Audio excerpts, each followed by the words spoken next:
Now, I want you to meet Blaze. He's a little 14-week-old Australian Shepherd puppy, and we borrowed him specifically for this video so that we could give you an authentic example of, dealing with puppies that do a lot of nipping. Now, I'm going to let you in on a little secret. We're actually shooting this portion of the video at the very end of our session. So we've been working together for about 20 minutes now, and at the very beginning of our session, he was doing a lot of nipping and biting.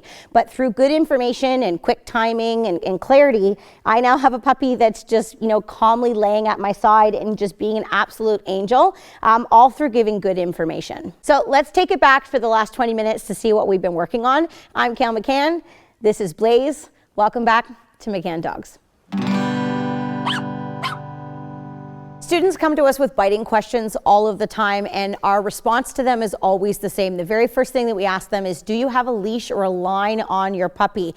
And when we mean that, we mean all of the time when they're outside of their crate. And people are usually really surprised by this. And I just want to kind of show you a few examples. So I have a nice leather leash attached to this puppy Blaze here. And this is what I would use for training. But this type of leash I wouldn't leave on my puppy all the time in the house. He could probably chew it or get it caught on something. So something like this is a good alternative. It's an old leash. The end of the leash has been cut off so it can slip and slide around the house a little bit more easily. So this is what I would attach to my puppy all of the time. The moment they come out of their crate, this would be attached so that if my puppy makes any poor choices, I can easily take a hold of the line and get control. A big mistake people make is they like to chase the puppy around the house or try to catch them when they've done something wrong.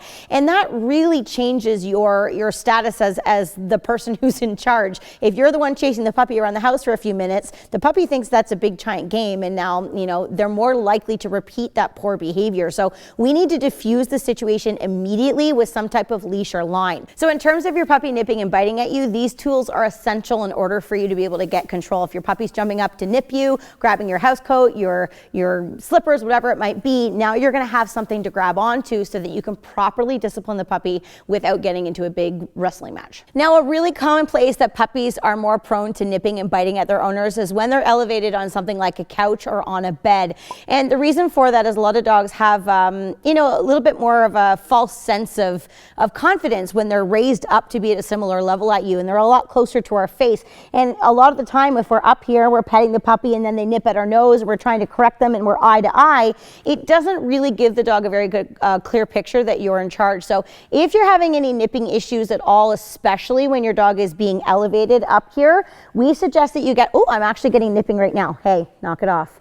So I'm going to correct him, and what I'm going to do is I'm going to actually place him on the ground because I don't want to give him the luxury of being able to be up on the bed or the couch here. I'm just going to make him sit. It's enough of that. Good, and I'm going to loosen the leash. Oops. Make him sit here again. Loosen the leash. And I'm loosening the leash. Yes, good baby. Because I want him to choose to sit here a little bit more on his own. I just want him to remain here until I release him. Again, this is a way that I can establish control, as if to say, guess what? You don't get to call the shots here. I do. Good boy. Okay.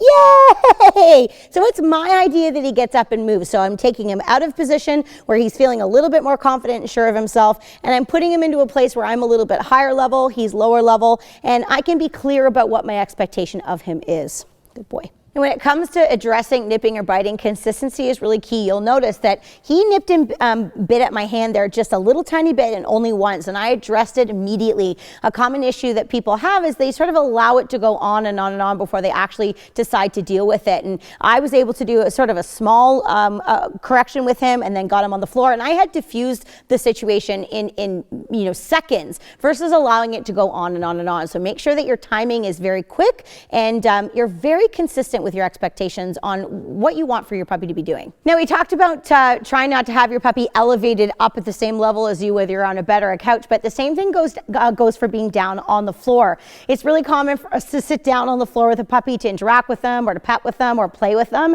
And if your puppy's going through some stages where they're doing a lot of nipping and biting and you're down on the floor, you actually might be provoking them a little bit more. It's very difficult for puppies to understand when it's okay to be wild and crazy and nip and bite and when it's not, especially especially if we're putting them into situations where they've rehearsed wrestling and biting before. You know, when your puppy was in a litter with their brothers and sisters, they would have been all on the ground and wrestling and rolling around with each other, biting each other. And so this is a familiar territory. So if I'm on the ground and I'm pushing him around and doing a lot of playing, you're going to see automatically he goes to using his mouth. And now I'm putting him in a situation where I'm more likely to get bit at, and then I'm going to have to go through correction. So we want to try to avoid this type of thing until our puppy has a better understanding of whether they're allowed to use their mouth, of course, or not. Believe it or not, there's actually specific times throughout a day that we know puppies are more prone to nipping and biting. You might have found this with your puppy at home already. Maybe there's a certain time in the evening where they are extra crazy, and we call it witching hour, or the puppy having zoomies.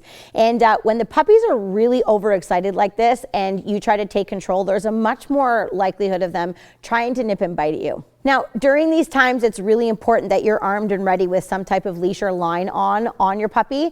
However, you can actually go one step further, and you can try to weather the storm a little bit more easily by being prepared for these moments. You know, making sure that you're training your dog, you know, a few hours before, or, you know, exercising them, letting them exude their energy a little bit more, so that, you know, by the time 7 o'clock comes around in the evening, your puppy is actually tired out. They've had a big full day. They've had lots of exercise. They've had a lot of mental stimulation.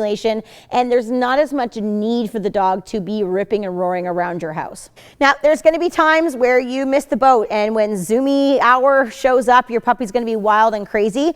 And we know a lot of people just sort of think to themselves, okay, my dog has a lot of energy, so I need to play with him. I need to get this energy out. And I want you to be very careful about, you know, grabbing their favorite toy or whatever and then playing with them right away. You know, if he's nipping and biting at me and I just very quickly get a toy and give it to him, I may run into the risk of the puppy saying, you know, if I jump at you and act really crazy, then you're going to get something and play with me. So if I, you know, am getting behaviors that I don't like, I need to first address that. So I would slip my hand on the collar. I would go through all of my settling techniques until the dog was calm.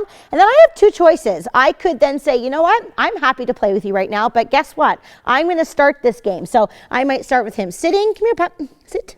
Good boy. And then I might say, okay, get it. Yay, good boy, kitty, kitty, kitty, kitty, kitty, kitty, kitty, kitty, kitty. Yay, good. And I'll engage with them in a little bit of the toy work. But again, I started it, and then I can also finish it so that I'm in charge of the situation. You got to grab onto that thing. Good boy. Good, and then I could work getting him to drop it. I might trade him a little bit here. Yay, good boy, good. Or maybe I want him to go in his crate. So I could try getting him in the crate by throwing a little piece of food in there. Okay, like this. Oh, now it's pretty common that if your puppy's, you know, just gone through a whole little disciplinary thing, or if they're in a bit of a mood, that they might not happily go in. And again, you just need to put them in their crate happily. So I'm just going to make him go in your crate. In you go. Good boy. Good boy. Yes. Good for you. And then I can shut the door from there. Good boy. Good in your crate. Yes.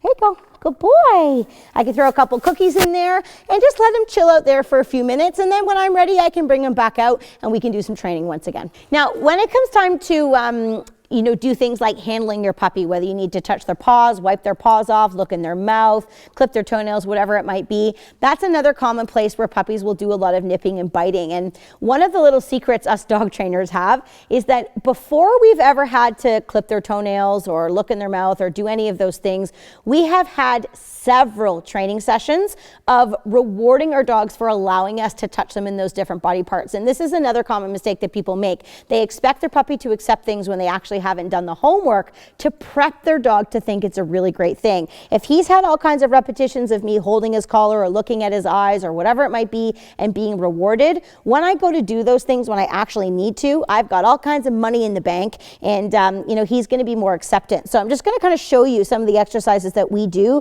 to help prevent nipping and biting in these situations down the road. What are you looking at? Did you just notice my shoelaces? Oh my goodness, come here. So I'm going to put a little bit of food on Blaze's nose, and while he's snacking away, I'm going to just run my hand over his ear. Now again, I'm not petting him. We pet our puppies all the time. I'm deliberately holding him so he's comfortable with that action. Good boy. Now while he's doing this, I'm conditioning him to accept this and to love this because I'm feeding him at the exact same time, and that timing is really crucial. Now I might sort of pull on his tail a little bit. Yes, good boy. Oop, down the wrong tube.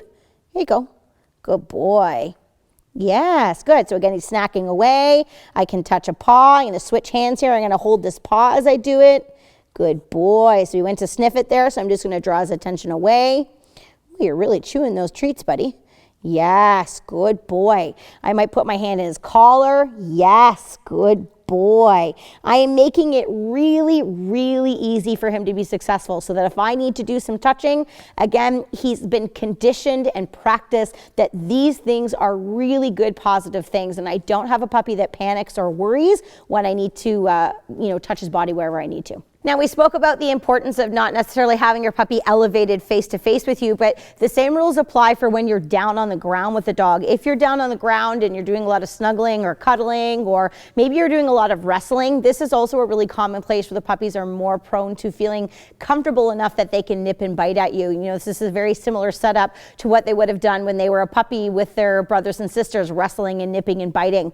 Now, we don't want to discourage you from playing with your puppies, though. Being able to play with them is really important, but how you play is going to make or break whether you're more likely to get your puppies to nip and bite at you. So if you're going to provoke play, you're being so good. It's important that you are ready to settle and to stop the puppy if they happen to do anything that you don't like, which is why it's crucial that you play with some type of leash or line on. So I'm going to see if this little puppy Blaze will play with me for a second, and I'm going to do some play things, and then if he's doing a great job and I'm happy with his play style, I'm going to ask him to settle. I'm going to slip my hand in his collar, and I'm just going to reward him for being calm and accepting my control.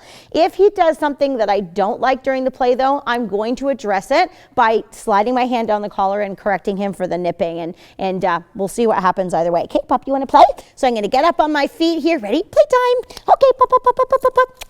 Pop, pop, pop, pop, pop. Yeah, get you. Pop, pop, pop, pop. Shh. And let him chase me a little bit. Pop, pop, pop, pop, pop, pop. Yay! Good boy. Now I'm going to try a settle. So I'm going to slide my hand down the collar. Oops. So he bit at my hand. That hurt.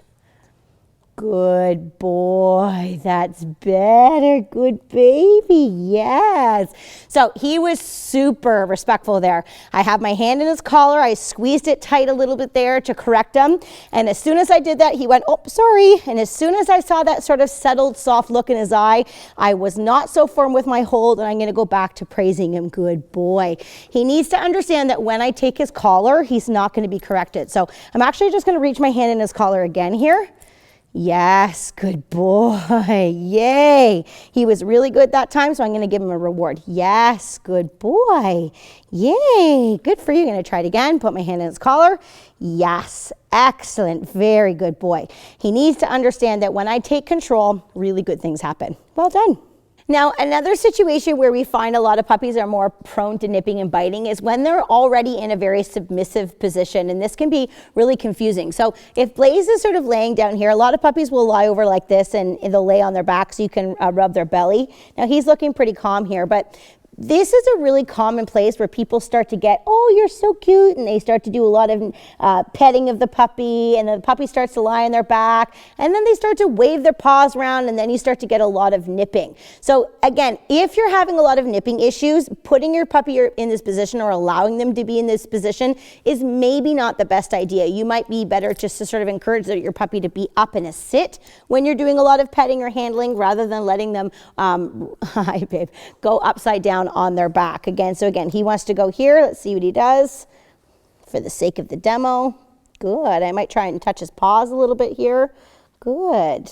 Good choices, young man. Good boy. Good. So he's making really good choices. But again, this is not a smart thing for you guys to do, because I'm setting him up to fail more easily here, and I don't want to be doing that. So when I go to do some handling, I want to clip his toenails, I want to check him out, I'm going to put him into a position where I have more control, whether he's sitting or standing. Now from here, if he goes to nip and bite at me, I can address the nipping much more easily. If he's flopped back, on his back and rolling around, it's hard for me to get his collar, and the whole situation just goes on and on and on. So really think about setting your puppy up to be in positions where you're going to have more control, and they're less likely to bite at you in those moments. Now, we have several videos related specifically to stopping your puppy from nipping and biting, so I want you to check out that playlist right here. If this is your first time on our channel, make sure you hit that subscribe button. We post brand new videos every single week to make sure that you have a well-behaved four-legged family member. I'm Kale.